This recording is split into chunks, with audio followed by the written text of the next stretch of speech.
तुम्हारे होते हुए हमें किस काम है? आक्रमण! रुको, कहाँ जा रहे हो? रुको!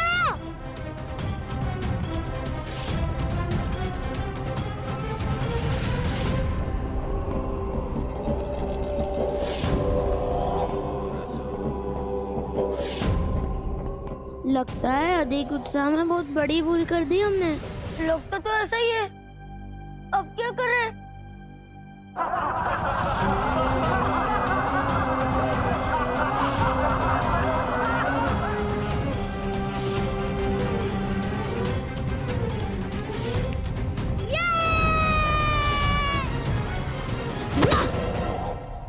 बस, रुक जाओ।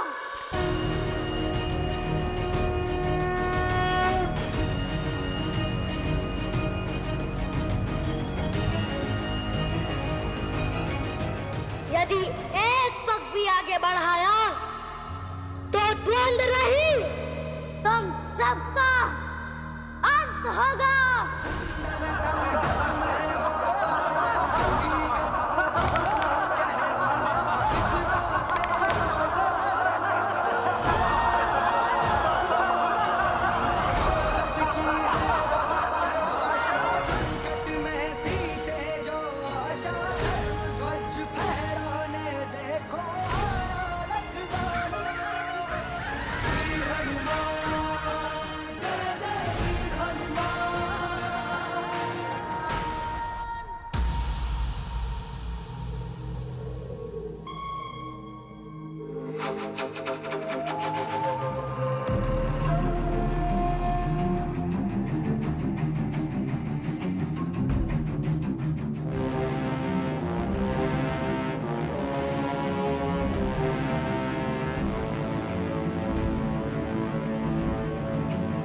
केवल केसरी नंदन वीर हनुमान ही नहीं, हमारी सेना में ऐसे अनेक सैनिक हैं जो युद्ध भूमि में असंभव को संभव कर सकते हैं।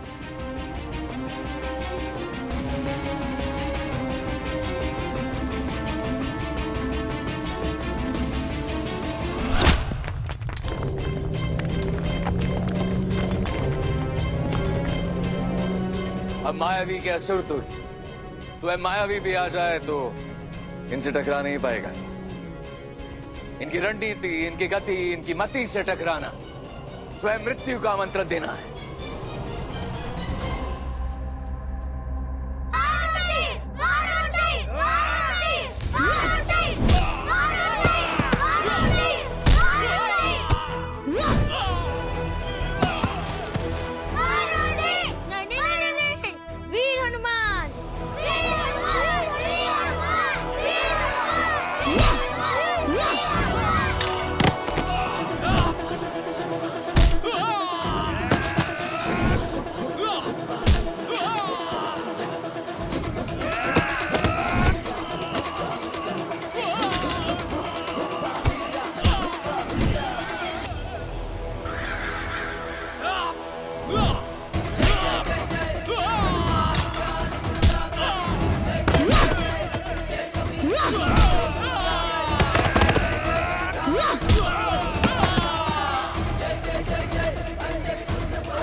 महादेव के रुद्र अवतार के समक्ष कोई कैसे टिक सकता है भला? धन्य है महादेव और धन्य है मारुति। अद्भुत, अद्भुत।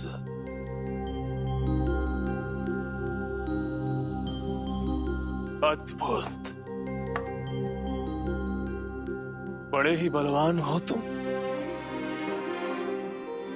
और अत्यंत शक्तिशाली भी। अभी कुछ ही समय पूर्व तुम अपने आराध्य के विषय में कह रहे थे। क्या ये बल और ये शक्तियां तुम्हें उन्हीं से प्राप्त हुई हैं? किंतु यहां पर तो तुमने उनका नाम नहीं लिया बालक। ऋषिवर, आप अब तक हमारा पीछा कर रहे हैं? वो बकरी तो गई अपने घर। नहीं बालक, मुझे उस बकरी और उन कबीले वालों से क्या।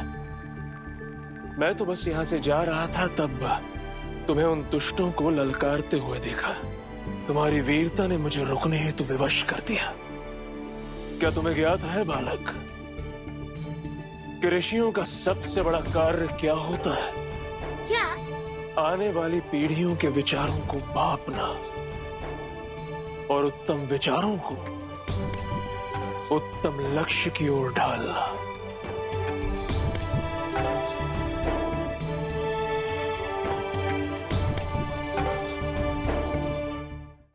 आज जो तुमने किया बालक, वो 100% उचित था।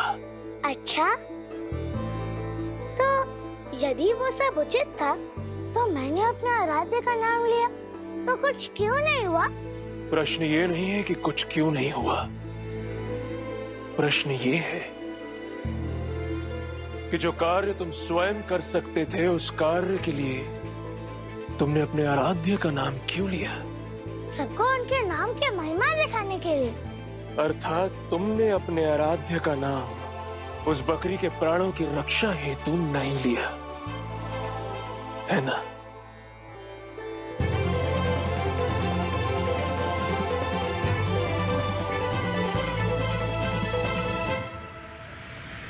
क्या ये हाहाकार एक छोटे से वानर ने मचाया है? जी असुरराज। और तुम लोग मुझे इस हार की सूचना देने आए हो?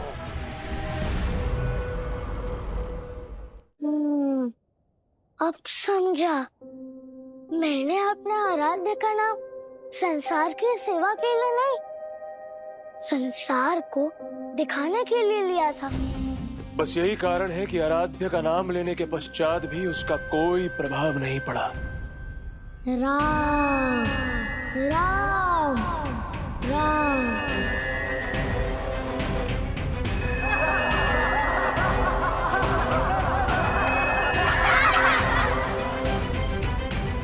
भक्ति अंतर मन की परछाई है और भक्ति का दिखावा अभिमान की गहराई।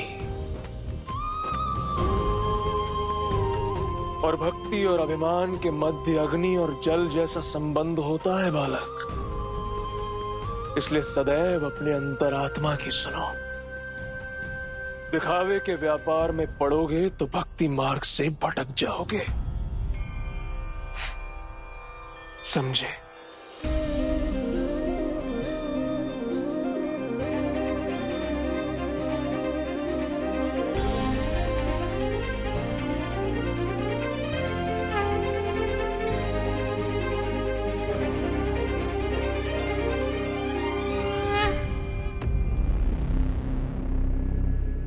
हनुमान, अब तुम्हारी लगाई चिंगारी से संपूर्ण किष्किंधा जलेगा।